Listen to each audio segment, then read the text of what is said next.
run to someplace else to find the answer that I'm looking for. And the cool part of that is that when we really stop, look and listen, which is something comes from defensive driving and railroad crossing years ago. But when we stop, look within and listen to ourselves, our own intuition, our own knowing, who else is going to tell us, what really is going on for us, then we arrive and we're able to stand in our truth. We can stand in a place of knowing who we are and then begin to create, this power, not force, but power and awareness, become empowered, become present, we become here now, and in a posture and in a stance that allows us to not fight with or retreat, but be right there with life. So in a situation like this where people are dealing with that, so we're talking about all this, but what does that look like? In real life, what does that look like? Well, it looks like, first of all, learning how to stand. I think a lot of us stand in a way that disconnects us from our bodies. Maybe we lock out our knees. Maybe we have a sway back. Maybe we round and hunch our shoulders. To some extent, I think everyone has some idea of what good posture is. But really, truly, how many of us take the time to feel every square inch, every centimeter of our feet? How do we establish the relationship that our feet have with the ground? That's our fundamental connection to the earth. So it's literally taking a chance or taking a moment to take a stance, to feel yourself, to unlock your knees, to not lock yourself or to be in a broken or a weak posture, but to find the strength. So every joint is slightly bent. The spine is lifted. The heart, the head, and the hips are in alignment. We don't have our head to the front and our hips to the back. We just bring awareness to that. And it's something that we can feel. It's not something that's as important from the outside to look correct, but something that actually internally we need to feel. There's a moment when you find that alignment where you can feel your heart communicate directly with your hips. You can feel your head communicate with your heart. And that's a powerful experience. And once you're there, then you can use your eyes. So that's the physical, right? Then we take our mental. Our mental is so visual. Our mental is so visual that if we take our eyes, we can direct our attention just by directing the focus of our gaze. So if we're within ourselves and we're in alignment, all that means that we're actually visible to ourselves. Our feet are on the ground. We're feeling the full surface of our foot. Our knees are slightly bent and parallel. Our hips are slightly tucked. The whole spine is straight. The body's in alignment. Then we can look inside. How can I be in my body? Can I even bring myself into my heart? Can I even bring myself into my hips? Where do I feel what's happening with me right now? Where do I feel it? What's happening with me right now? And in that moment, once we actually find that, then that's the arriving at where we are, right? But then we have to remember to bring presence to that. And presence is breath. Presence, breath, emotions. The way that we feel about something, if we don't breathe, then this moment becomes stale. We need to inspire this moment with our breath. We need to bring something fresh to this moment with our breath. But then what if that's not enough? What if we're feeling a frigidity, we're feeling cold, we're feeling disconnected? Well, that's the state that we are. That's us living in that bowl.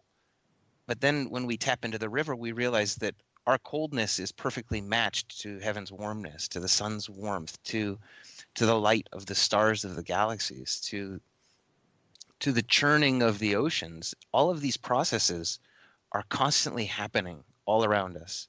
And so we look at these four qualities: our physical posture. Are we actually conscious of what we're feeling in our knees, in our hips, in our feet? Are we standing in alignment? Can we feel our head, the weight of our head and skeleton held through our lower body? Then once we're there, can we breathe into and through all of the discomfort, all of the fears? Can we breathe right through them and not deny them, not hold our breath? And can we call upon something else? Can we close our eyes and imagine the feeling and the sensation of the mist of the ocean, or the feeling of warm sunlight transforming cold hands, cold skin? Just feel that. As we do that, that's what it looks like. It looks like just simply following the messages that we get and constantly coming back to those simple four qualities. It's interesting to hear us. We're always looking to try to create heaven on earth. And so there's this standing on the earth, our grounding of ourselves, right here, right now. and yet then calling on this higher aspect of ourselves through our exploration of our awareness or our consciousness, our connection, whatever that might mean to each, to God, to source, to spirit, and allowing, because we are in alignment, because we are aware, because we are present, because our heart is open and we're there, that we're bringing our highest into our deepest and allowing us to be able to feel and know the fullness of life that we are, of source, of spirit, of all that is, because we are in alignment with it and open to it and an expression of it, and therefore we're bringing that into our lives. So such an interesting topic, such an interesting idea of how to make that work, and so on. So we're getting to that place where we have to let everybody know that it's important to recognize, to practice. I don't want to use the word discipline. We'll drive too many people away, Sean, but practicing something that really is beneficial.